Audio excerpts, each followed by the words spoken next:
Tem que ligar alguma, né, pra ver meu rosto, eu acredito. Filmar? Eu sei que é isso, Uhum. Eu também. Meu nome é Bruna, não sei se alguém não sabe. Eu sou filha da Ionara, que no momento é a presidente.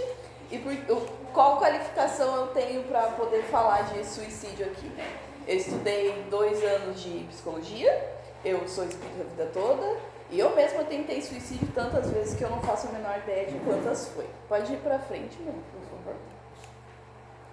Eu baseei esse trabalho não só em pesquisa científica, no meu conhecimento prévio, mas também no livro Mundo Maior, que conta a trajetória do André Luiz enquanto ele está sendo ensinado a fazer atendimentos.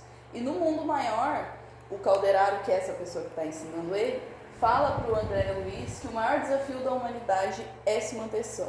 E que a maior equipe que a gente tem de atendimento, que é uma equipe praticamente infinita, ele diz, é para impedir que as pessoas que estejam encarnadas passam da linha da loucura. Porque a partir desse momento não tem mais como eles atenderem. Tanto que no livro, eles vão atender uma pessoa que passou desse ponto. E o André Luiz fala, a gente não vai ajudar ele? E Calderaro diz para ele, não, a gente não está aqui para atender essa pessoa porque não tem mais o que fazer. A gente está aqui para matar ele por merecimento da família. Para mim foi chocante, mas porque essa pessoa já perdeu a encarnação, não adianta continuar aqui por merecimento e oração da família. Eles acabaram com o sofrimento de todo mundo, de certa forma. Tem alguém na rua, é isso? Não. Não posso falar dele. Mas acho que tá dando para ver direitinho, não tá, gente? Pode deixar, tia. Deixa. Eu fiz esse materialzinho, a mãe não gosta muito de slide, mas eu fiz mais para depois mandar no grupo, para a gente poder ler e poder repassar. Para ajudar a gente nessa missão de não enlouquecer, Deus mandou para a gente um tripé, que é a religião, a ciência e a filosofia. Enquanto que a ciência na saúde mental, ela está indo numa velocidade inexplicável de tanto avanço que faz. Quando eu era mais nova, antidepressivo, não tinha basicamente nenhum que não tinha sintoma tão grave quanto a própria depressão. E agora tem antidepressivos, o meu não tem sintoma nenhum. E ele não é dos mais caros, eu só tenho umas marquinhas na pele e é isso. A ciência indo rápido. A filosofia a gente sabe que fez a preparação na Terra para a vinda de Jesus, né? Sócrates e Platão trouxeram uma mensagem parecida, então a filosofia também é milenar ajudando a gente, só que a religião falha. E a religião era para ser a nossa joia da coroa, e daí pode ir para frente, mãe. E não só o espiritismo, gente, eu vou falar espiritismo, mas é porque é onde a gente está. O espiritismo não é caça às bruxas, gente. Todos devem ser acolhidos com amor e palavras fraternais. Às vezes chega gente aqui que o filho se suicidou, ou mulheres que fizeram aborto, e 1 a cada 5 mulheres fazem aborto. Então pode ter uma aqui e a gente nem sonha. Pode ter frequentadoras aqui, e às vezes grandes pessoas do espiritismo, eu já ouvi aqui, falam de aborto e de suicídio, caçando, julgando, falando que é pecado e falando palavras que só trazem dor. A mulher que abortou, ela já abortou, não tem mais volta. Não adianta falar para ela, porque agora tu vai ficar sequelado, tu não vai mais ter filho. Falar para a mãe do suicida, porque agora teu filho está penando. O espiritismo é o consolador, não é nossa tarefa julgar ninguém. A gente não entende os planos de Deus, a gente tem que sempre falar com amor. E aqui uns dados, né? Gente, se eu repetir foi sem querer, porque eu baseei também nos documentários, mas eu acredito que se eu estiver repetindo é porque a espiritualidade achou que era necessário. Mas no mundo inteiro, o suicídio caiu 36% de 2019 para 2022. Menos na América, que é onde a gente vive. Na América subiu. E no Brasil subiu 43%. A gente está no olho do furacão do problema. O Brasil foi o que mais subiu, o Brasil e os Estados Unidos. É uma tentativa a cada 3 segundos, um suicídio a cada 40 segundos. Então, quantas pessoas já morreram enquanto eu estou falando? Tranquilamente, umas 10 pessoas já devem ter falecido enquanto eu falo, que vai ficar sabido. Fora as pessoas que são mais solitárias. Em 2021, 1,8 milhões de pessoas morreram ao todo, de acidente de carro, de assassinato, de morte natural e de suicídio. 1 milhão se mataram. É mais da metade, foram 300 mil casos a mais que 2019. Pode passar, não? Homens pretos entre 15 e 29 anos são as pessoas que mais se matam. E agora eu vou dar uma explicada do que é minoria. Minoria é toda pessoa que, por nascer quem é oprimido e é violentado pela sociedade. Então, mulher é uma minoria, porque a gente sabe que marido bate em mulher. Preto é uma minoria, que nem já aconteceu no Carrefour de terem matado um homem preto e deixado ele lá dentro. Isso é uma minoria, é uma violência que não aconteceria com um homem branco. Eu sou uma minoria porque eu não gosto só de homens e eu também não sou mulher. E não importa o quanto que eu fale, o como eu me visto, as pessoas sempre vão me tratar como mulher. Isso é ser uma minoria. Em adolescentes subiram os casos 81% de 2019 para agora. E a principal causa, a gente tem a nossa evangelização aqui, que graças ao trabalho da Adriana está lotada, que é essa faixa etária. A gente tem aqui as crianças, que também subiu 113%, a gente pode perder eles. Pode ser a nossa principal chance, pode ser eles terem se matado. Pode ir pra frente, não? Que importante, a gente precisa parar de odiar adolescente. A gente não trata adolescente que nem gente.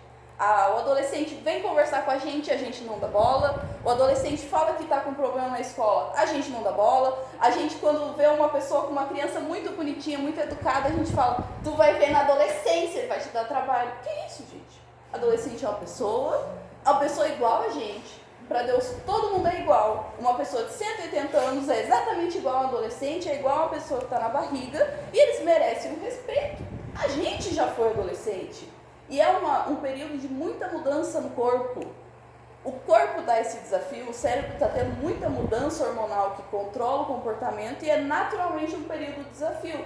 E ao invés de a gente acolher essas pessoas que a principal causa é se matar, a gente só dificulta a vida deles. Tá vendo, Leonara? Presta atenção aí. Não, a mãe sabe. Eu sei. Quem corre mais risco? Gente, isso não é por causa da pessoa, não é nada disso, é por causa da estrutura social dessas minorias que eu falei. Então, LGBTs, principalmente pessoas transexuais. LGBT é lésbicas, gays, bissexuais e trans. A sigla continua, né? Mas são pessoas, mulheres que não gostam de homem que não gosta de mulheres, pessoas que gostam de todo mundo, e eu gosto de dizer que eu sou espírito, que posso me apaixonar por qualquer espírito. E para mim, dentro da sociedade espírita, é uma explicação bem fácil de entender. Eu estou inclusa aqui. E por que essas pessoas todas estão em risco? Por aquilo que eu falei da sociedade violentar só por ela ser quem ela é. E não tem fuga. Uma pessoa negra não vai virar branca. Aqui a gente tem indígena. O indígena não tem como virar branco. Ele não existe essa saída. E conviver com essa violência todo dia que é difícil. Então, LGBTs, pessoas que passaram por abuso na infância. E abuso de negligência, de apanhar e de ser violentado sexualmente, que é muita gente que é violentada dessa forma. Na infância a gente está construindo o nosso cérebro ainda. Enquanto que um cérebro saudável seria assim, com frequência pessoas que passam por essas violências, o cérebro constrói assim. E essa dor não tem volta. Está construindo. É como se não nascesse um braço. E ela vai viver com isso o resto da vida. E claro, ela pode conseguir melhorar, ela pode conseguir enfrentar. Ou nos piores dos casos, que é quando ocorre suicídio, ela nunca conseguiu lidar com isso. Dependentes químicos, né, que foi dito, e pessoas com um histórico na família, amigos ou ídolos, principalmente adolescente. Adolescente que adora uma banda de rock e o vocalista do nada se mata. Para eles é uma dor muito diferente do que seria para um adulto. No documentário a gente viu, né, da família e amigos que causaram a morte de conhecidos. Pode passar. Eu pulei idosos, né? Idosos é o principal. Não mais. Idoso foi um choque para mim quando eu descobri que idoso era o principal grupo junto com os adolescentes, é idosos. Porque eles têm a sensação de chegam no fim da vida, que não tem mais o que fazer, que não adianta estar na terra. Vou me matar para não morrer? Vou me matar para não morrer. Um dos vôs do Vitor morreu, o vô dele, o paterno. E o vô materno dele ficou com tanto medo de morrer, e ele tinha a mesma idade, que ele morreu logo semana. Ele atraiu pra ele. E ele não era doente, não era nada. Aí, pessoas que recém perderam um parceiro, sente que acabou a missão na Terra, né? E quando eles são diagnosticados com doenças crônicas ou degenerativas, porque é muito difícil tu receber o diagnóstico que tu tem Alzheimer e a partir de agora tu vai definhar até a morte, né, gente? E muitos daí impedem que esse processo aconteça. Ah, agora sim, agora eu vou ler aqui. Perdi emprego que a gente viu, né, o desemprego persistente, porque a nossa validação na Terra ocorre muito pelo trabalho. Então é difícil quando tu tá na Terra e não tá trabalhando, não tá criando dinheiro. Portadores de HIV possuem 100 vezes mais chance. Tudo isso que eu tô falando pode ser somado, tá, gente? Então, assim, um negro que não seja hétero vai sofrer mais. E geralmente a população LGBT que convive com HIV. Não porque o vírus procura, nem nada assim, não tem a ver com a genética da pessoa, mas tem a ver com o comportamento. Que como são pessoas que são expulsas de casa, geralmente, que não têm família, vivem por conta e vivem um pouco às margens da sociedade, e é nesses locais que as doenças se propagam mais, porque não chega tanta informação. Doenças crônicas ou graves, idosos ou não, né? Pessoas naturalmente impulsivas e que passaram por estressores sociais humilhantes. Um estressor na vida é uma dificuldade, só que socialmente humilhante é assim, perder o emprego na frente de todo mundo, alguém da família ir preso, ser traído, é uma coisa que as pessoas já olham com maus olhos. E se a pessoa é impulsiva e tem acesso à arma em casa, por exemplo, ela pode ter ficado bem a vida toda. Ela passa por um estressor, chega em casa nervoso, pode olhar a arma e pronto. E foi um erro, e foi uma coisa, e a espiritualidade que está procurando o nosso sofrimento está sempre esperando uma brecha para agir, né?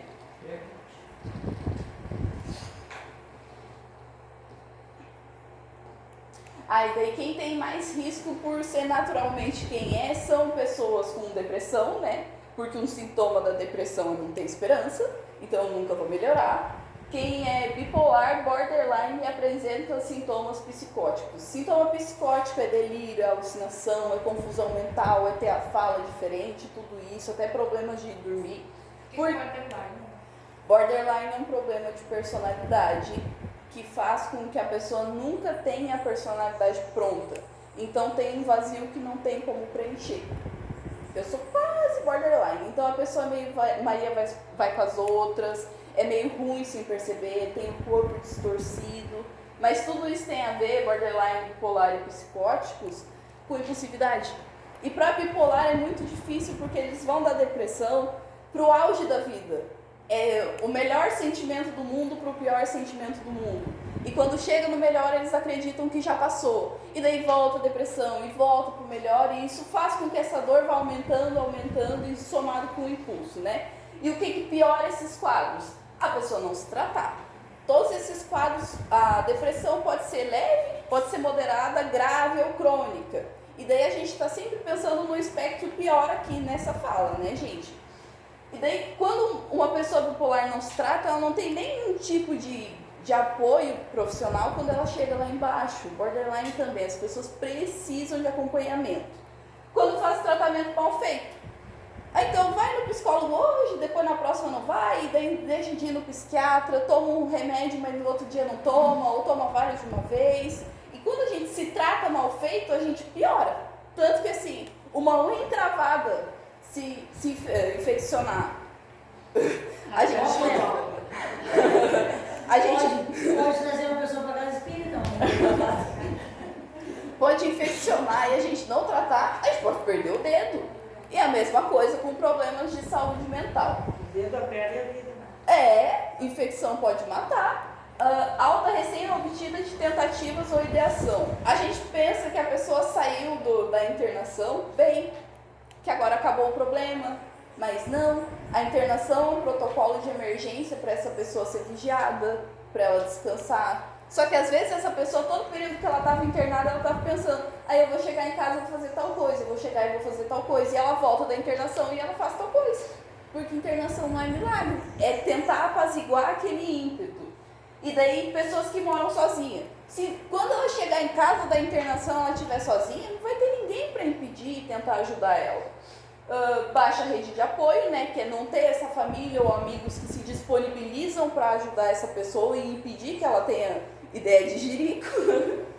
E vício combinado, né, que pode ser químico ou não, pode ser vícios de mania, jeitos. Rapidinho.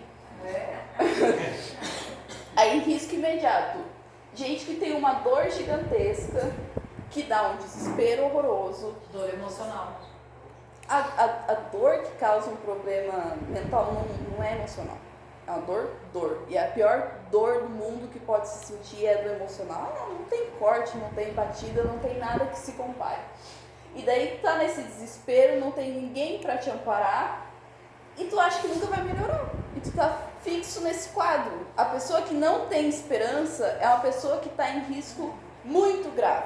Porque às vezes a pessoa tem a pior depressão do mundo, ela não consegue levantar da cama, ela não consegue tomar banho, ela não consegue comer, mas tu pergunta pra ela, tu pensa em se matar? Ela diz, não, daqui a pouco eu melhoro. E às vezes a pessoa é extrovertida, é tranquila, ela tem uma depressão bem levezinha, mas ela não acredita no futuro e melhora, ela vai lá e do nada se mata. E uma pessoa que trabalhava, estudava, a gente perde ela sem nem entender o que está acontecendo. E daí é ambivalência. Cada indivíduo é único. Então, por isso, né? Às vezes a pessoa grave não tem ideação suicida, às vezes a pessoa leve é um microfone. Deve ser que você já. Ah, é? Acho que alguém quer falar junto. Esse é os espíritos me xingando. Você só ligou a luz? Eu liguei a luz? Ei! Foi? Agora deu, né? E no documentário a gente diz ali que muitos têm medo da morte. Cada suicida é de um jeito. Eu não tinha. Desde que eu me entendo por gente, eu torcia pra ter câncer, pra morrer de uma vez. Eu torcia pra ser atropelado, não tinha medo nenhum da morte. E agora que eu finalmente melhorei, eu tenho. E pra mim é esquisito, porque eu nunca tive, daí eu fico, que é isso? Mas muita gente não é a ideia, é matar a dor mesmo. E daí a pessoa tá num quadro horroroso, e vem os espíritos que não estão bem intencionados, e vão pilhando essa pessoa, né? Fatores protetivos de risco podem ser o mesmo. Fator protetivo é tudo que dá uma alegriazinha. Fator de risco é tudo que coloca a pessoa em risco, né? Que não dá uma alegriazinha. Por que pode ser a mesma coisa? Escola. Tem criança que vai para a escola e na escola tem comida, os professores gostam, tem amiguinho, tem recreio, tem brincadeira. E lá na escola é o lugar que ela tá bem, tá segura. E ela chega em casa e ela apanha dos pais, ninguém dá atenção para ela, às vezes não tem dinheiro para comprar comida. A escola tá protegendo essa criança. No meu caso, eu odiei a escola do primeiro até o último dia. Eu nunca não odiei. Para mim era uma tortura ir para a escola. E daí aqui eu botei o exemplo da igreja evangélica, pode ser universal também, da falha da religião novamente, que essas igrejas, elas fazem um trabalho lindo nos presídios e com dependentes químicos. Eles salvam muitas pessoas, mas eles matam muitas pessoas que são da população LGBT, porque eles dizem para eles que a existência deles não é válida, que eles não estão se fazendo, que é um pecado, que eles não estão agradando Deus. E essa criança que se criou nesse local, e é um menino que começa a gostar de menino, ele tenta se forçar a gostar de menina, mas não adianta. Se é uma pessoa que está num corpo de homem, mas ela é mulher, ela tenta forçar a ser homem, mas não adianta. E esse sofrimento e essa negação de Deus, que é o problema, ela acreditar que Deus não gosta dela, faz com que ela se mate. E isso acontece muito nessas igrejas, por isso essa ambivalência. Ali eu já falei, pode ir para frente? Aqui outros sinais de alerta. A ausência de autocuidado. A pessoa para de tomar banho, para de fazer a barba, para de cuidar do cabelo, começa a usar roupa suja, isolamento repentino. A pessoa vinha sempre aqui na casa espírita e ela sumiu. E a gente tenta ir buscar ela e não adianta, ou ela passeava muito com os amigos e ela para com isso do nada. Que era desempenho, a gente viu ali no documentário, né? Tristeza persistente. Tá tão comum que todo mundo seja triste que a gente banalizou um pouco a gravidade disso. A gente não tá na Terra para ser triste, gente. Aqui é um desafio, não é um planeta de divindade, só que a gente não tá na Terra para ser triste. A gente tem que tentar se manter bem, não é normal tá todos os dias sem nunca parar triste, isso é um sintoma grave. Qualquer mudança brusca, né? Então a pessoa que era muito sociável, né, deixar de ser em qualquer contexto da vida uma mudança brusca meio suspeita, assim, que seja estranho. E aqui Crise de raiva. Eu era muito raivosa. Era a minha base de problema ser raiva, tanto que eu planejei matar todos os meus amiguinhos na escola. Eu não matei porque eu não tinha arma em casa e eu não sabia como conseguir uma. Se eu tivesse em casa, eu não tinha feito. Eu planejei por meses. Agora, não planejo matar ninguém, tá, gente? Tá tudo certo, vocês estão seguros aqui. Explica aí. E daí aqui, imagem corporal distorcida, uso de roupas longas e não se alimentar em público, eles estão um pouco relacionados.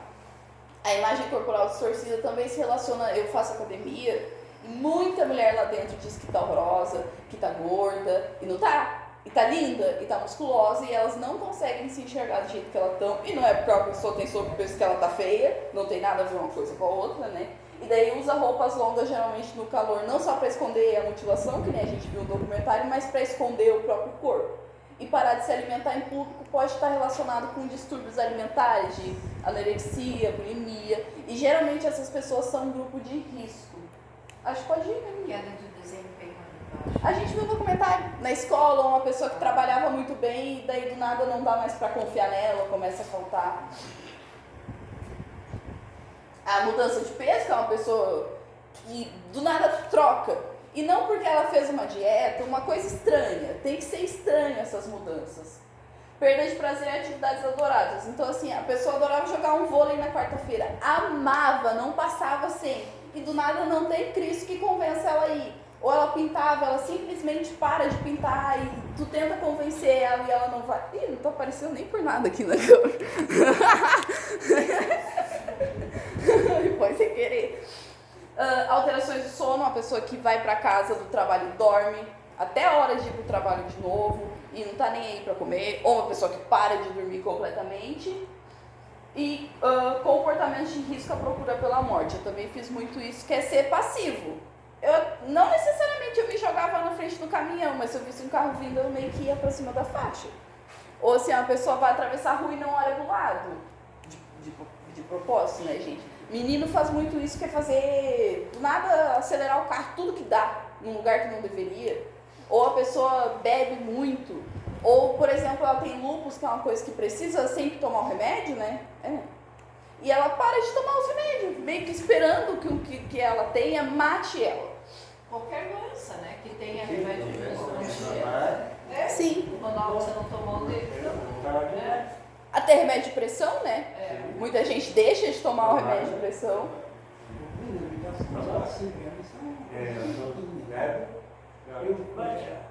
Quando era um líquido, botaram na aula. Eu vi uma parte ali parecida. Me botaram na aula, e aí me botaram sentado perto do rapaz. E lá muito pouco, morri muito pouco. Até era só eu, pai nada. Aí o rapaz disse assim, eu tinha uns 6 anos, mais ou menos. 6? O rapaz dizia assim para mim, sai daqui mesmo. Sai mesmo. E fala, uma hora eu estou aqui, né? Aí eu agradeço muito, porque eu sempre fui muito positivo. Nós íamos só agora. Eu veio por esse ano lá, né? Eu peguei, eu cheguei em casa e contei para a minha mãe. Para minha mãe. Eu estou com vontade na aula. Eu lembrei daquele caso ali. Eu não quero mais ir na aula. Não acredito que não vai. Por exemplo, eu tive a saída. Né? Sem ter perto do papai, o rapaz me belisca demais. Só na ponta do corpo. Sai daqui dentro. Aí a minha mãe disse, pai, aí é assim, né? Aí eu vou contar para o pai. Aí contou para ele. Aí meu pai foi na aula, estava com a professora, e teve solução aqui. Então é só isso que eu quero dizer. Teve solução. Quando eu voltei na aula, a professora tinha tirado aquele papel de perto de mim, se eu fiz a concentração, todo mundo. Ao contrário, eles gostavam de mim. A tua família te protegeu, né, Tonho? Mas ele conseguiu falar, né? Escutar. Ele conseguiu falar. Ele conseguiu falar. Eu era positivo lá, assim, trelinha, né? Eu cheguei em casa, não vendei, Sim. Eu acho que a gente deve aproveitar a fala do Tonho para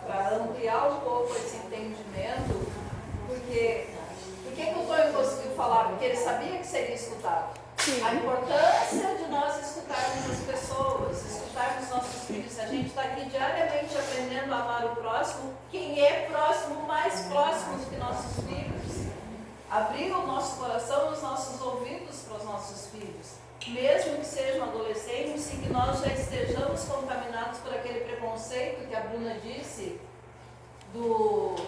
de não considerar o adolescente como pessoa, e sim o aborrecente, tem até um apelido oficial, aborrecente, porque parece que aborrece a existência desses seres, que são a coisa mais engraçadinha do mundo. Gente, eu trabalhei 12 anos em escola, o turno que eu gostava de trabalhar era o turno dos adolescentes. Eles são a alegria, eles são a novidade, eles são o novo, e eles, esses que se sentem bem na escola, são justamente aqueles que não são escutados em casa. Eles buscam a escola como esse recurso. Oi, tia, tu sabe que aconteceu tal coisa? Eles vão contar pra gente, porque aqui em casa não são escutados. E com certeza o Tonho teve essa coragem de falar, porque sabia que seria escutado e amparado. Obrigado pela lei, obrigado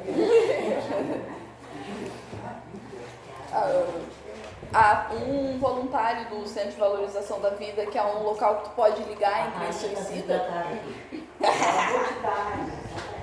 que eu cortei fora do documentário para não ficar muito longo. Ele disse que às vezes a pessoa liga para contar uma novidade, uma coisa alegre, porque não tem ninguém na vida dela que ela possa contar. Esse aqui é importante: melhora repentina em um caso crônico. A pessoa é triste há 10 anos, horrível, não consegue fazer nada bem com qualidade. Do nada ela chega e fala, iluminada. E aconteceu isso na minha escola. A gente tinha um amigo que ele era muito sociável, ele começou a ficar triste. A gente tentava interagir com ele, não adiantava. A gente tentava ver se ele estava bem, ele não dava abertura. E um dia ele apareceu na escola, na quinta-feira, iluminado. E é inexplicável a felicidade que eles transmitem, é uma coisa muito impressionante. Ele estava tão feliz que tinha tanta gente perto dele que eu não consegui falar com ele. Aí ele sorriu pra mim, e aí eu estranhei, porque ele estava muito mal há muito tempo, e do nada ele chegou, ele tinha uma luz assim, praticamente crística perto dele. E ele foi pra casa naquele dia, e ele se matou. Então ele estava bem porque ele tinha tomado a decisão. Para ele, agora acabou esse problema que eu tenho. Ele foi encontrado na terça-feira. A família dele levou 4 dias para notar que ele tinha sumido. E ele estava no emprego dele, que ele que era o responsável por abrir e fechar, e foi feriado na segunda. Imagina, gente, 4 dias para encontrar um adolescente. Ele tinha 16 anos. Vocês imaginam um adolescente, você sumir 4 dias e vocês não desconfiarem de nada? Então não adiantava a gente tentar falar com ele na escola, porque o problema não era a gente. E é muito difícil ver a vida dessa pessoa escorregando pelas nossas mãos, porque a gente tentou e não teve o que fazer na escola, o problema era em casa. Ô Bruninha, eu sou aquela parte de cima ali do peso, sabe? Eu tenho que me tratar também aqui. Eu tenho sérias complicações com o meu peso. Já estou melhorando, viu? Já estou crescendo um pouquinho. Quer falar?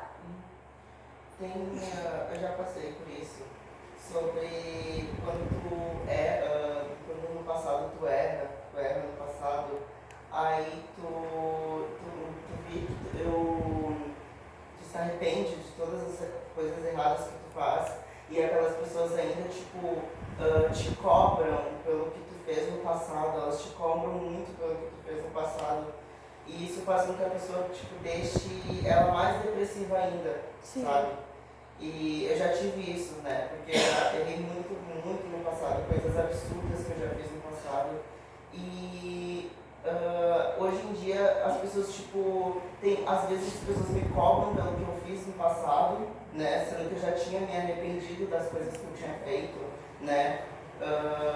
Eu realmente, se eu não conseguir o perdão das pessoas que eu já errei, eu nunca vou me perdoar. Eu ainda vou continuar com essa dor. Né?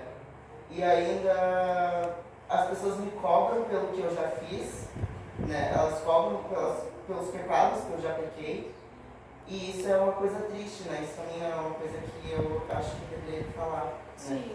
Qual que é o teu nome? Meu nome é Cauã. Oi, Cauã. Prazer. A gente tá na Terra para errar.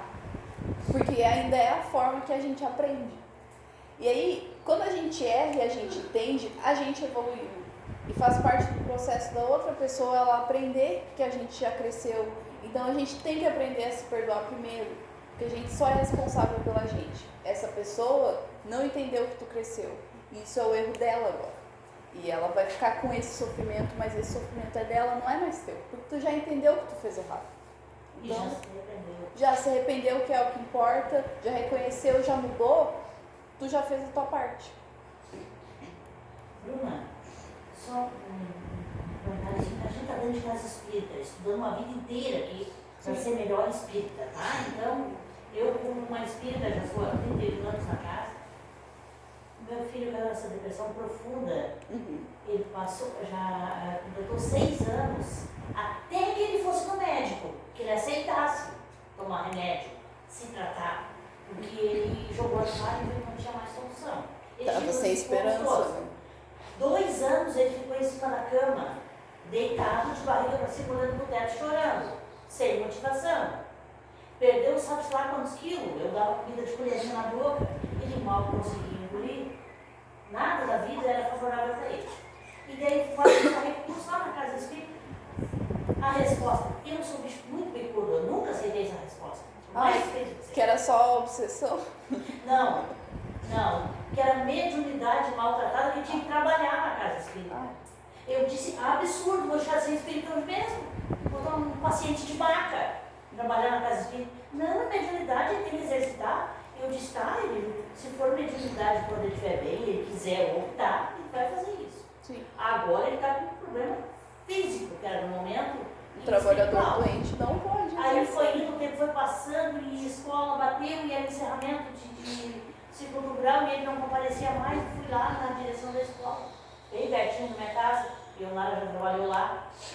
E ele fui lá, falei com a diretora, a professora disse, não, ele tem presença suficiente, média, suficiente, ele é muito bom dentro. A senhora faz os trabalhos com ele em casa, ele entrega aqui, faz as provas em casa, entrega na escola. Por causa de 3 meses, ele não vai perder o segundo grau todo, encerramento. Ele tinha ódio de ir à escola. Eu também tinha. Ele ama estudar. Eu também amo estudar. Ele nasceu para estudar. E ele tinha ódio de ir na escola. A Por causa mesma do bullying coisa, dos é amigos. igual. É igualzinho. Por A causa de você vocês é tem igual. nota 10 em tudo e detestava ir na Não, é escola. diferente que a filha da tua mãe ele é meu. Tá. E aí, a gente, como pais, ficou tão desesperado porque a minha família dizia que o problema era eu. Ai, é o neném, é o caçula da mãe, é o queridinho, a mãe abafa, a mão por cima. A mãe não deixa ele levantar para tomar café, leva na cama. Se eu não levasse, ele ia morrer de fome. Dizem muito pra minha mãe que eu tava com depressão muito grave porque ela me mimava demais. Não, a minha desculpa foi essa. E daí, nós chegamos aí em diversas casas. Ele não saía assim na cama. Nós tínhamos que fazer alguma coisa. Porque ele dizia, a dor é tanta, amanhã, mãe, eu não vou, porque eu não vou conseguir. Meu filho não vai viver, eu quero, mas não aguento a dor. Sim. Não posso, nada passa essa dor. Nós fomos por tudo. E eu disse para as gurias da casa espírita, e disse e digo, só faltou se me dissesse assim, tu vai rodear na encruzilhada, meia-noite, fumando charuto e na chuva e pelada, eu iria. Pelo Sim. meu filho. Iria tranquilo. Se aquilo fosse ajudar. Mas eu, no meu entendimento, achava que ele precisava de um outro tipo de tratamento. Quem me tirou desse círculo aí foi o João Felício. Porque nesse meio caminho, o pai não aguentou o sofrimento, teve uma AVC, meu marido. Sim. E veio a despertar uma epilepsia lá do passado, de criança. Que no Hoje livro ele é diz que é completamente dortal. doente, não por causa do filho, por causa das circunstâncias. Né? Eu estava com o marido no hospital, não podia visitar meu marido, porque o filho estava em cima da cama, tinha de velhinha. E ele ia se matar quando eu olhasse as costas. E tu aguentando O que tudo eu ia isso, fazer? né? E eu pensava, não, é mediunidade, tem que ir para casa espírita trabalhar, ninguém tem mediunidade. Eu digo que tenho. Então eu vou desafiar Deus nessa hora. Aí eu disse, no meu desespero, eu disse, Deus, tu me mostra uma solução. Porque ele precisa melhorar se um dia ele disser que quer exercitar a mediunidade, quer ser espírita, ele não quer. Ele não gosta dele. Vai participar, não é o ramo dele. Ele não quer religião nenhuma, tá? E a gente tem que respeitar. Sim.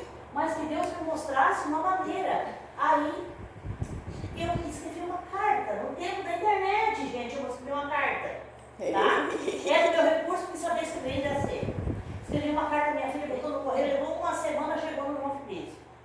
equilibrou a situação é essa. Só tinha uma coisa de bom. O meu filho ainda acreditava em Deus. Tinha essa âncora aí que um dia eu me agarrei. E se ele não acreditasse, eu acho que nós tínhamos tudo ido pro buraco junto. Sim. E eu mandei dizer pro João, o João só tem esse detalhe, que ele acredita em Deus. Ele pode não estar vendo melhora nesse momento e tudo. 6 anos nós passamos em alerta, porque se eu fosse no banheiro, ouvisse um barulho no quarto, pode ser esse pau de fósforo. Eu achava que era ele tentando se matar, entendeu? Em alerta. Aí o João disse, mana, olha aqui, ele precisa ir no médico. Ah, mas ele não aceita, eu disse. Ele passou todos os médicos da carteirinha, tomou todas as farmácias, como aconteceu contigo, nada fazia efeito, era mais efeito colateral, mais reação do que o próprio efeito, porque o remédio era veneno pior do que a doença ainda. Sim. Olha, foi uma fase difícil. É. Mas o João disse assim, aqui, mano, eu não sou vidente, eu não sou bruxo, eu não sou mago, mas eu te garanto que de hoje, em até uns 4, 5 dias, ele vai procurar um médico. Eu disse, pai, duvido. Se quase 5 anos está fazendo, ele não foi, Sim. ele vai. Ele vai porque não vai achar mais solução, vai ser o último recurso. E ele foi. Ele chegou para mim e disse, marca o médico, eu vou para você. Está aí até hoje. Gostam de falar pra mãe que eu tava doente porque era menina, mas na verdade é exatamente o oposto. Eu tô viva porque a minha mãe me cuidava. Eu fui na direção da escola. Sobrevivência, né? Eu vivi por causa da minha mãe. Eu fui na direção da escola. É uma questão química que ela está trazendo. Exatamente. Que ela está trazendo, que é uma questão química. Eu fui na direção da escola. Eu era a melhor aluna da escola, gente. Um ano eu consegui 6 notas máximas no fim do ano. Quem é que faz isso? E eu fui na direção... Eu não tô dizendo isso pra me exibir, tá? Eu tô dizendo da gravidade. Todo mundo na escola me conhecia. Eu tava na escola há mais ou menos 6 anos. Eu fui na direção e eles falaram, não tem o que fazer, Bruna, te vira. E eu conversei com eles, eu disse todos os meus problemas, eu disse que eu tava pretendendo matar meus colegas, que eu tentava matar constantemente, e eles não tentaram fazer nada. E a mãe me tirou da escola, porque ela falou, tem outras formas de se formar e eu não vou perder minha filha por isso. E a mãe me vigiava, e daí eu fazia terapia o suficiente para construir uma rede de apoio e avisar as pessoas que eu estava em perigo. E aí, por causa disso, eu continuo viva. E não tem nada a ver animar o filho, né? Vai fazer o quê, gente? Deixar o filho morrer Ele ali? começou a tomar remédio, começou a mudar tudo. Ele tinha horror de continuar os estudos. Tá, ele fez Enem, passou. Nossos 3 lá de casa são 3 campeões. Passaram no Enem, épocas diferentes para passar. Ele passou no Enem, ele despertou nele aquela vontade de estudar, arrumou um emprego, tinha uma carteira de motorista e está aí, tentando entrar na vida habitual. Reagiu, né? Recuperando, e a vida está devolvendo tudo para ele, que era dele, direito. Né? Mas olha, o pai e a mãe têm que ser muito fortes. Tu para de adiantar meus temas. Se eu tivesse levado o filho para a casa espírita, ele tinha morrido lá no trabalho. Porque não era o momento daquilo ali. Então a casa espírita tem que ter cuidado quando indica alguém para o trabalho. Tem. Na casa espírita. Eu vou continuar agora, tá, Yara? Não, várias casas que eu passei, que eu busquei recurso fora, tive que buscar, para salvar a vida do filho, a gente faz. E eles disseram, não, a mediunidade tem que exercitar. E eu pensava, como, gente? Como? Ele come de colherinha na boca. Mas eu que compro. Gente, quem sabe a gente avança. O trabalho dela, né? Posso falar uma coisa? Pode falar, só porque a senhora é rainha. Eu trabalho no atendimento fraterno e a primeira coisa que eu ia fazer, no caso dela, que fosse feito um tratamento de apoio espiritual Foi para feito, ele. foi feito. Foi feito. Mas não ir pra bênção mediúnica, né? Agora eu vou falar expressões que são comuns, que a gente pode passar batido sem perceber, né? Que ali diz no documentário que eu só queria dormir, queria dormir pra sempre, eu não aguento mais, é uma coisa que a gente fala muito, mas se a pessoa fala sempre, não é assim, meu trabalho tá estressante, eu não aguento mais, mas ela sempre fala toda semana que não tá aguentando, ou que eu não aguento mais, amanhã vai ficar tudo bem. Agora, não, amanhã vai ficar tudo certo. Por que do nada vai ficar tudo certo? Ela pode ter tomado alguma decisão. Expressar diretamente a vontade. O menino ali, aos 16 anos que se matou, ele disse pra mãe que ia se matar. Só que, como a gente não leva muito a sério adolescente, Não é só isso, a gente não acredita. A gente não quer lidar com isso. É horrível acreditar que o filho da gente está está de verdade querendo isso. Não Então quer a gente acreditar, entra em né? negação. E a gente meio que ignora, não acredita. Ele avisou várias vezes, várias. Eu tinha um menino na minha escola que se matou também, que ele tentou várias vezes na frente da família. E a família simplesmente não acreditou que o que ele estava fazendo era de verdade para isso. Frases que demonstram passividade em relação à morte. Bem que um carro podia passar por cima de mim hoje. E, gente, a gente está aqui imerso nesse contexto, a gente está atento a isso e, óbvio, isso é problemático. Mas agora a gente está aqui reclamando que é fechamento do mês de trabalho, que eu estou estressada, tá todo mundo reclamando. Eu falo, bem que um carro podia passar por cima de mim hoje. E passa batido, passa como piada. E uma pessoa que também não fala isso. Uma pessoa que também não reza para ter câncer com 10 anos de idade. Isso não é um comportamento normal. Começar a se despedir, começar a falar, se a gente não se vê mais, tá? Fica bem, fica feliz. Rezar pra, falar que não queria ter nascido, que não pediu para nascer, que não queria estar na terra. Eu vou acabar com a minha dor, eu vou finalmente descansar amanhã. Vai descansar do quê? Vai descansar como? Eu vou finalmente descansar, vai finalmente ficar tudo bem. É uma coisa estranha para se falar. E parece ser positivo, mas não é. Pode ir pra frente, mãe. É na chefe, porque... Mãe. Mas que a Yara pega a palavra de novo. Não deixa, corta o fio do microfone. E agora, gente, eu vou voltar para aquela dor que é intolerável, não ter o que fazer. Tu já fez de tudo que nem o filho da Yara e ela simplesmente não vai embora. Tu tá preso naquela situação, ela simplesmente não acaba. Tu baixa o teu padrão vibratório e toda a espiritualidade que não tá bem intencionada vem e te cega. E a única coisa que tu pensa o dia inteirinho é como que tu vai se matar, que tu não aguenta mais. Isso fica num looping na cabeça, que eu não aguento mais, eu não aguento mais. Porque a gente tá cego. E aí, nesse caso, não adianta pôr na mesa mediúnica, né? A casa espírita sozinha não vai fazer milagre em casos mais raros, mas é importante para essas pessoas serem tratadas aqui dentro para dar uma brecha.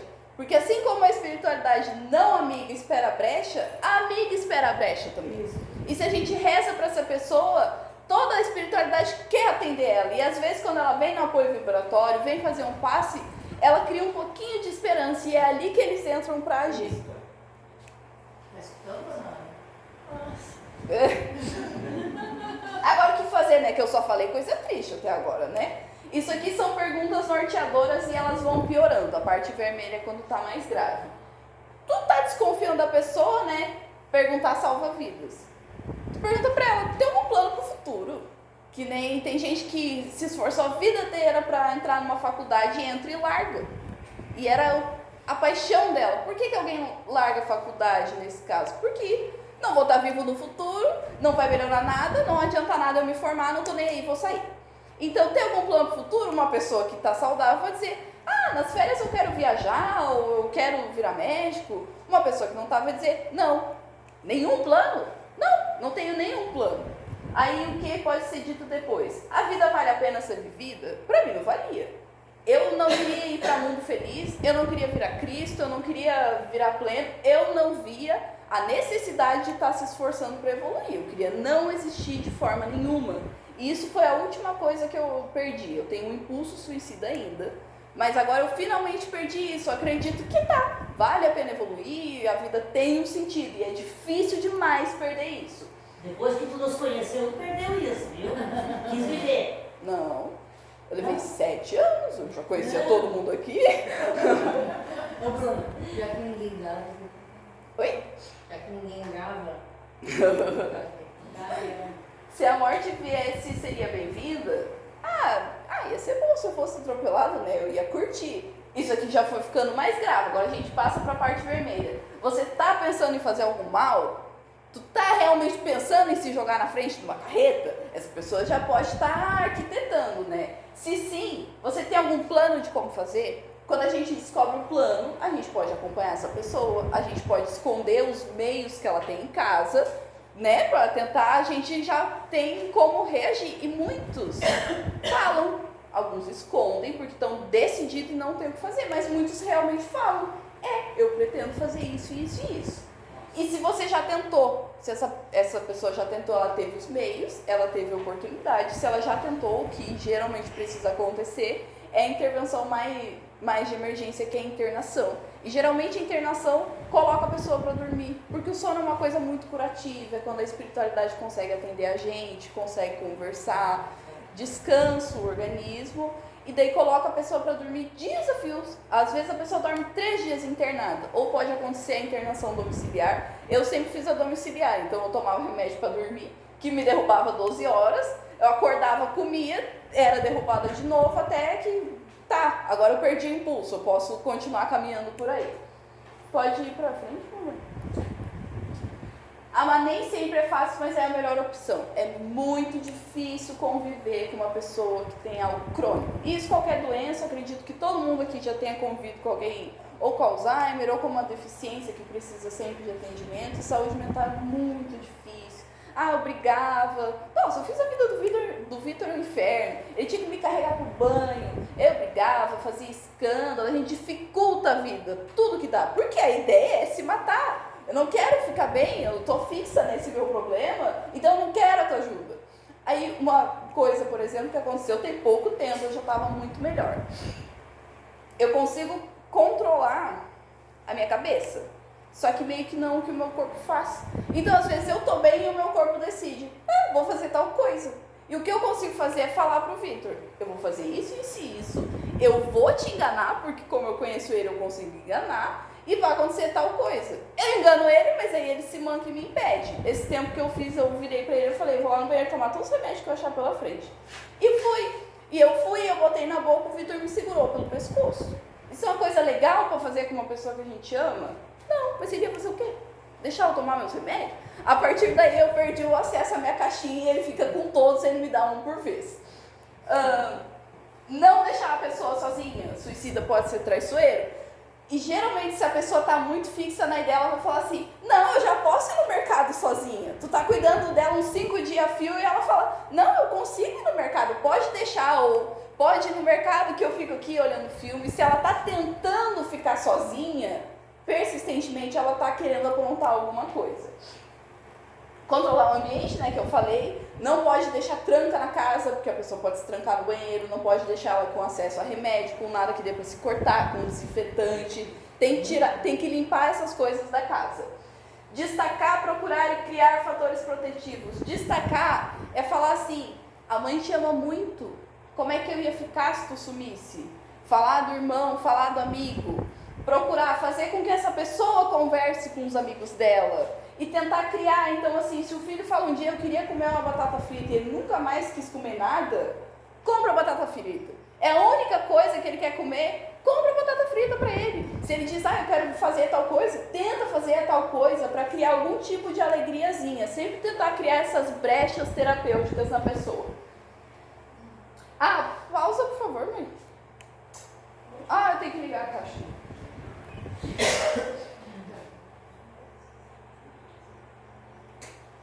Conseguiu pausar? Clica em cima. Deixa eu... Consegue do início? Aprontou. Eu esqueci que já era no vídeo. Nossa, como é que tu mudou pra cá? Tá lendo essa pergunta?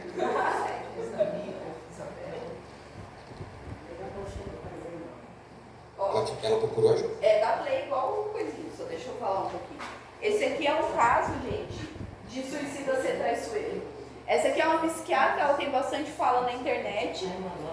E ela perdeu poucas pessoas no atendimento dela, só que ela vai contar o caso de uma paciente dela. Ajuda. Ela procurou ajuda, ela estava super melhor, foi uma depressão. Ela estava super melhor. Ou seja, ela queria sair disso. Queria. Então. Queria. Aí o que aconteceu? Mas assim, ela melhorou, mas eu estava desconfiada. O que eu fiz? Botei enfermagem em casa, 24 horas.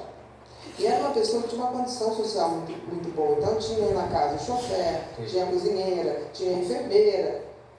Eu me lembro que teve um dia, e eu ia lá todos os dias almoçar, na época do auge da depressão. Teve um dia que eu não pude ir, porque eu tive que atender um outro paciente.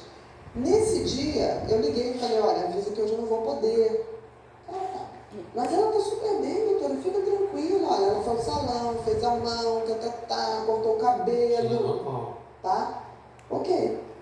Eu falei, não deixe nunca ela sozinha. O que ela fez? Ela deu um jeito. Ah, Bia, não vem, tá. Fulano, vai lá em Botafogo, compra um negócio lá pra mim, o chofer. O chofer foi. Fulana, vai no supermercado que hoje eu vou querer fazer aquela saladinha que eu gosto, Ficou ela, a enfermeira. Aí ela falou, tô com vontade de... Ela morava numa cobertura, com vontade de tomar um sol. Tá. A enfermeira, tá bom, Falou pra enfermeira, não, vou ficar aqui, Ela puxou a enfermeira, jogou a enfermeira na piscina e se jogou.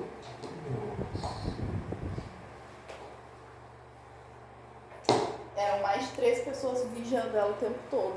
E ela deu um jeito de enganar todo mundo que estava ali. Por quê? Porque ela apresentou melhor e a gente baixa a guarda quando a pessoa apresentou melhor. Mas às vezes, quando a pessoa é muito inteligente, ela finge que está bem. Ela começa a enganar a gente a partir daí, a partir do comportamento dela. E ela não está bem, não mudou nada. Mas ela reage só para a gente baixar a guarda e ela aprontar o que ela está planejando. Fazer com que a pessoa prometa. Isso parece meio estranho, mas funciona. Sempre que eu peço para a Fernanda prometer, ou a Denise, qualquer uma de nós, e ela diz prometo, eu penso, pode estar mentindo. Pode estar mentindo. Mas, por exemplo, o amigo que a gente perdeu na escola, a gente era todos melhores amigos. E um dos nossos quase se matou depois disso. E um dia ele me disse, quando ele descobriu que eu também tinha ideação, que ele falou que se eu tivesse matado junto, ele não tinha aguentado. E ele fez eu prometer para ele que eu não ia fazer nada.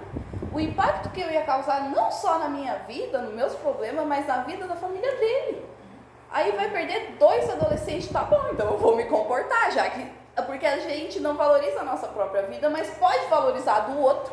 Então, a mãe não ia aguentar se tu fizesse isso. Putz, agora toda vez que eu tiver interessado, eu posso matar a mãe também, eu posso matar a minha irmã também. E para muitas pessoas, só a promessa já basta. Acompanhar, levar a pessoa no médico e ficar responsável pela medicação, a gente viu, né, no documentário. O Vitor tinha que vir do serviço, me tirar da cama, botar roupa em mim, me levar pro carro, me levar no psiquiatra, porque eu não tinha força de fazer sozinha, eu não tinha força de caminhar, eu fazia atendimento com a psicóloga de casa. Aí eu vou sair do psiquiatra, o meu gatilho é tomar remédio, com uma dose letal na minha mão, porque quase todas as doses de remédio psiquiátrico são letal. Se tu misturar com bebida alcoólica que qualquer maior de 18 pode comprar no mercado, tu chega em casa do médico, mistura isso daí e pronto. Aí fica... o impulso pode durar segundos, minutos ou poucas horas. No filme do Divaldo Franco a gente vê isso, né? Ele tá naquele sofrimento e começa a pilhar e ele vai na ponte e grita um não pra ele e ele para. Porque era só impulso. Quem se planeja por mais tempo é muito mais difícil de salvar essa pessoa, porque ela está na ideia fixada, completamente cega, completamente sem esperança. Saúde não é só a mente. Não adianta, para casos que são crônicos, mais graves, leve às vezes uma coisa consegue consertar. Não adianta só vir na casa espírita, não adianta só tomar um remédio. Saúde é um todo. Se é um todo, tem que cuidar do nosso corpo físico. A gente precisa cuidar da máquina que a gente está na Terra. A gente precisa comer direito, precisa tomar água, precisa dormir para o nosso sono curativo e a espiritualidade poder. Fazer exercício. Calma, estou no meu processo já. Fazer um check-up no médico. Às vezes o que a pessoa tem não é depressão, é falta de vitamina D, que é falta de pegar sol. O que dá de sintoma isso é cansaço, é mal-estar, é tristeza. E às vezes a única coisa que está faltando é pegar sol nessa pessoa. Vê se está tudo certo com os hormônios da pessoa. Às vezes ela tem um problema de tireoide, ela tem um ovário policístico e isso bagunça, porque o hormônio é que controla o nosso comportamento. E aí, finalmente, vê se a pessoa tem alguma dor crônica, é muito difícil se sentir bem se tu não consegue levantar da cama de tanta dor na coluna. Tentar resolver isso também. Vício, tentar resolver os vícios da pessoa. E finalmente o exercício físico, na minha opinião, eu sempre acreditei nisso, é o que amarra tudo. Quando a gente faz o corpo se mexer, parece que a mente se movimenta junto. Daí faz o exercício. Algumas pessoas precisam de luta, geralmente pessoas mais bravas, mais impulsivas praticam luta e elas mudam da água pro vinho. Meu namorado começou e era muito bravo. Ele nunca mais ficou bravo. é muito estranho. E ele tá fazendo há 2 semanas, eu acho. 2, 3 semanas e ele já é outra pessoa. Ele é mais parceiro. Eu pratico muito exercício físico. E assim, eu pratico numa quantidade que não seria saudável para todo mundo. Só que eu não pratico por causa só do corpo, é da mente. É o tempo que eu preciso para continuar estabilizado. E às vezes eu não posso ir mais de uma vez na academia e eu já começo a fraquejar de novo. É o que amarra, tem que cuidar de tudo. E geralmente se a pessoa começa exercício, ela começa a dormir melhor. Porque, né, tá com o corpo cansado. E por causa do exercício tem que comer direito. E daí todas essas coisas vão se retroalimentando para cuidar de verdade do problema mental. E essas são muito importantes. É difícil conviver com a pessoa. Tem que ter muita paciência. Para ter paciência, a gente tem que amar essa pessoa. E principalmente tem que escutar. Tem que escutar. Porque às vezes tu tá tratando com ela, tá ajudando, tá fazendo tudo isso, mas tá fazendo de forma mecânica. E essa pessoa tá se sentindo como se fosse um nada. Tipo, eu não sirvo nem para me levantar, nem nada assim. Eu falo e a pessoa não me dá bola. A gente tem que escutar com o coração a pessoa. Tem que amar, ter paciência e escutar. Agora, terapia, doenças crônicas precisam de acompanhamento profissional e raramente se fala em cura dentro da psiquiatria. Muitos não têm volta, porque o cérebro está moldado daquela forma. Se tu perder um braço, teu braço não vai crescer só porque tu foi no médico um tempo. Um tratamento é uma coisa prolongada, então é difícil fazer com que a pessoa fique, mas um tratamento para depressão funcionar em no mínimo 9 meses.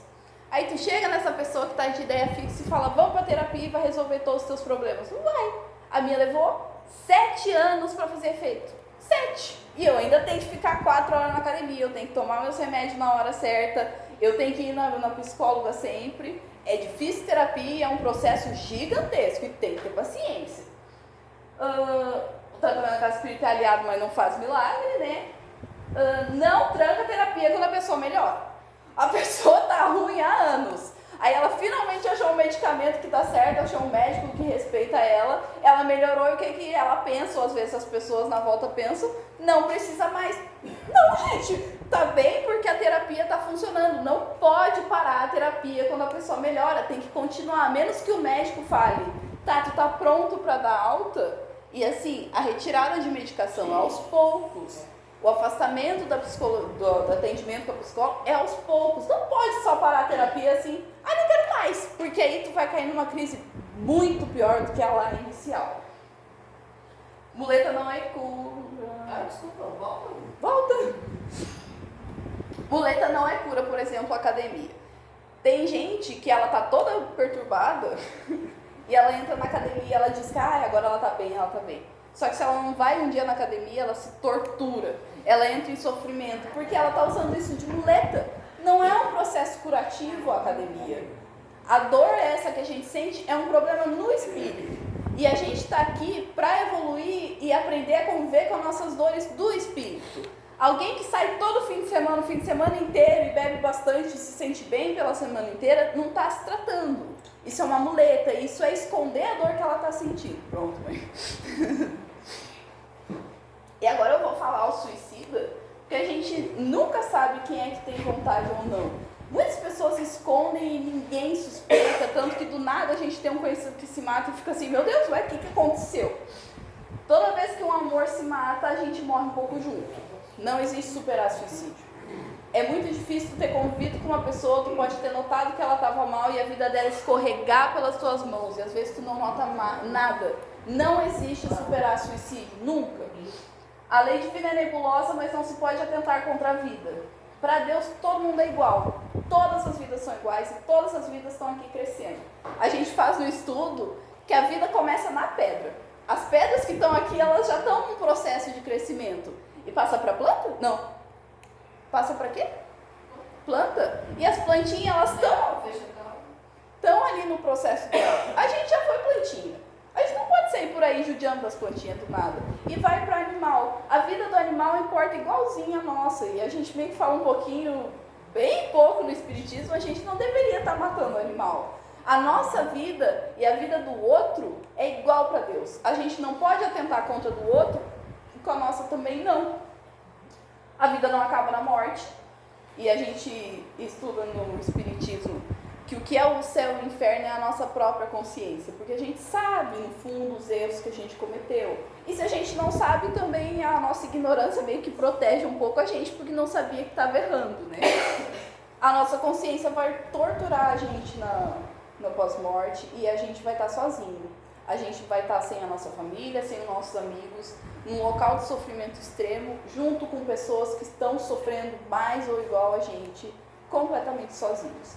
E a gente vai ter que encarar isso por muito tempo, porque o tempo da Terra é diferente do tempo imortal.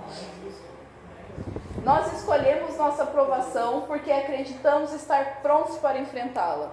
A nossa encarnação, a gente não controla tudo, porque todo mundo tem livre-arbítrio e às vezes o outro decide trazer um mal pra gente.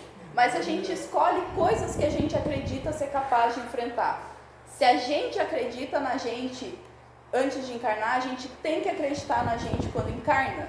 A gente tem que acreditar que vai superar, e se escolheu isso, é porque está pronto para enfrentar essa coisa.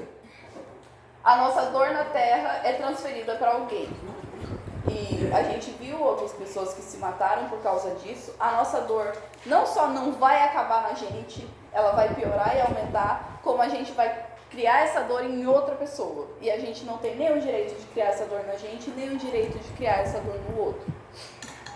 Eu só queria, quando você disse que a gente tem que acreditar na gente mesmo, naquele primeiro documentário, aquele rapaz de barba que estava numa parede vermelha, que era um sobrevivente, um suicida sobrevivente, ele disse, né, que quando que ele imaginou que a vida dele ia ter toda a reviravolta que teve, que ele ia trabalhar numa outra cidade, que ele ia conhecer o amor da vida dele, por que aconteceu isso? Porque ele continuou acreditando nele, né? Ele continuou em processo de tratamento e conseguiu, né? Sair tentando, né? do fundão do poço, lá como ele mesmo disse, né? É muito difícil estar no fundo do poço, eu já tive muitas vezes, é muito difícil, só que é muito mais difícil ficar.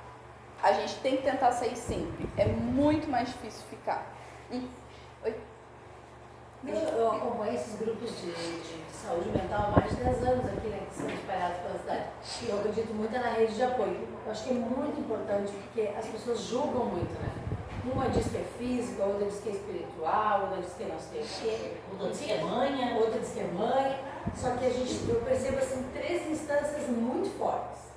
As pessoas não sabem se comunicar com elas mesmas, que é a intracomunicação. Depois elas não sabem se comunicar com o outro, que é a intercomunicação. E elas também não sabem se comunicar com o ambiente. Então assim, quanto tempo tu tá... E aí a gente é espírita, né? A gente sabe que está transitando todo o tempo com energias que são nossas, que são do outro, que são do ambiente. Né? Eu tô trabalhando num lugar novo, tô apavorada agora, gravando aí 200 toneladas de lixo, sabe? Então, tipo assim, ó, meu Deus, quem é que faz, sabe? Quem é que quer viver num ambiente assim, né? Então, assim, é muita coisa. Uma comunicação é muito sistêmica, entendeu? Eu não posso dizer que a pessoa falta só remédio. Não posso dizer que a pessoa tem problema só com a mãe. Não posso dizer que a pessoa tem problema só com falta de Deus. É. Nunca é só uma coisa. Ninguém chega no extremo de se matar com uma coisa. Ninguém. Pode ir pra frente? Vai? Não, tá certo. É a continuação? Tá certo, Foi bom. Mesmo que na Terra estejamos sozinhos, o amor é imortal. A nossa família não é só a família que a gente conhece nessa vida. A gente tem centenas de familiares, centenas de amigos que conheceram a gente ao longo do tempo. E o amor é imortal porque as pessoas desencarnaram, mas elas ainda cuidam da gente. O André Luiz, nesse livro, ele finaliza resgatando um avô dele. Que o avô dele era muito ganancioso e ele está no sofrimento horroroso. E quem resgata ele é o André Luiz. Porque o amor dos dois é imortal. Então, mesmo que na Terra a gente não tenha nenhuma pessoa que esteja cuidando da gente, a gente não vê, mas tem gente pela gente. Para Deus somos todos iguais, todos igualmente importantes, né, que eu já falei. Sempre podemos encontrar o amor que nos preencherá com o remédio necessário para suceder em nossas provações terrestres. A gente não pode perder totalmente a fé, porque do nada a gente encontra o amor, que foi o que aconteceu com esse rapaz. A gente sempre tem que estar um pouquinho aberto, acreditar um pouquinho que a gente vai encontrar esse amor que vai não necessariamente curar, muitas coisas não têm cura, mas facilitar muito a nossa vida. Aqui eu vou ler um pedacinho do Mundo Maior, que é quando eles vão fazer o atendimento de uma moça que ela vai tentar se suicidar. É bem curtinho. Abnegada amiga, não permitas que a sombra de algumas horas te empane a luz dos séculos por vindouros. A nossa existência é milenar, gente. É milenar não, a humanidade surgiu há 10 milhões de anos atrás, e antes disso a gente era pedra, antes disso a gente foi planta. Não dá pra trocar, porque eu passei 7 anos na terapia, é muito tempo, eu tenho 23 anos, eu tenho 23 anos agora. Não dá pra trocar todo esse período, porque a gente vai sofrer muito tempo as consequências do que a gente fez. E eu não vou falar em fêmea, mas vai ter consequência, a gente vai ter que arcar com a dor do outro, a gente não pode arriscar desse jeito. É possível, Antonina, que é a menina, né, que te sintas tão lamentavelmente só quando o Supremo Senhor te concedeu o sublime lar do mundo inteiro. A gente está aqui todo mundo junto, em algum lugar a gente vai encontrar um lugar que a gente se encaixe. A humanidade é a nossa família, os filhinhos da dor nos pertencem. A gente pode encontrar, às vezes, o que salva a pessoa é participar de uma ONG que salva crianças, participar agora fazendo os pães, né, que a gente está fazendo para doação. A caridade é a coisa que tem a maior força para salvar a gente. Reconheço que transitórias humilhações do sentimento te laceram a alma, que desejarias arrimar-te ao carinhoso braço de um companheiro digno e fiel. Como isso é uma história muito antiga, o esposo dela abandonou ela e trocou ela por outra. Isso era uma coisa muito humilhante, muito pesada no período. Então, é uma dor muito difícil. Ela está sendo validada nessa escuta que essa moça que está atendendo ele, ela está fazendo. No entanto, querida, é da vontade superior que recebas por enquanto as vantagens que pode encontrar na solidão. Às vezes a gente escolheu essa prova, a gente escolheu que ia ser abandonado pela família toda, a gente acreditou que podia, e é na solidão que a gente vai aprender isso. Se há períodos de florescimento nos vales humanos, dentro dos quais nos inebriamos em plena primavera da natureza, existências se verificam aparentemente isoladas e desditosas, na culminância da meditação e da renúncia, a cuja luz nos preparamos para novas jornadas santificadoras.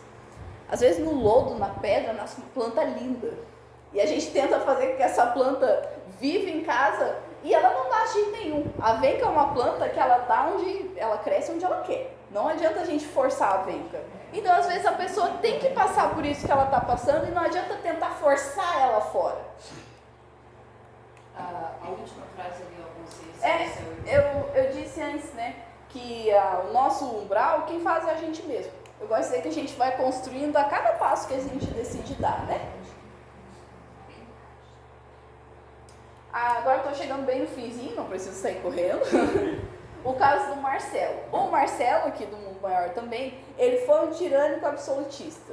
Absolutista é uma pessoa que tem um poder absoluto para fazer o que quiser. Então é como se não tivesse o Senado, o Congresso, os deputados, os vereadores. O presidente faz o que dá na telha dele. Só que ele é uma pessoa muito inteligente. E ele fez tudo de errado possível. Só que ele sabia que era errado. E quando ele morreu, a consciência dele começou a torturar. Só que como ele errou para muita gente, um exército de pessoas começaram a torturar. E o Marcelo ficou nesse sofrimento por séculos e séculos e séculos.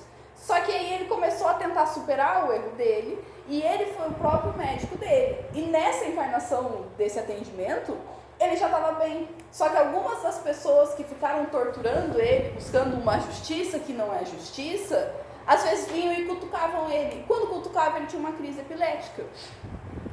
E é nesse momento que acontece o atendimento. Aí eles atendem, e quando o Marcelo acorda, ele diz para o Luiz e para o Calderaro: então, disse fitando humildemente Calderaro, fraquejei e caí. Não, exclamou o orientador, afagando-o. Não te sintas em queda, estás ainda em tratamento e não podemos esquecer a realidade. Teu esforço é admirável, entretanto há que aguardar a contribuição do tempo. Sorriu e acentuou. Em épocas recuadas, perder-te valioso ensejo de seguir na senda progressiva, a escorregar, a resvalar. Ele teve todas as oportunidades do mundo de salvar um povo e ele resolveu afundar todo mundo, né? Agora é imprescindível retomar a subida cautelosa. O pássaro de asas débeis não pode abusar do voo. Se a gente perdeu uma pessoa, a gente não pode achar que do nada a gente vai ficar bem. Se a gente cometeu algo contra a gente não pode ficar se martirizando quando entende que é um erro. A gente tem que dar o nosso tempo, não adianta achar que do nada vai ficar tudo certo.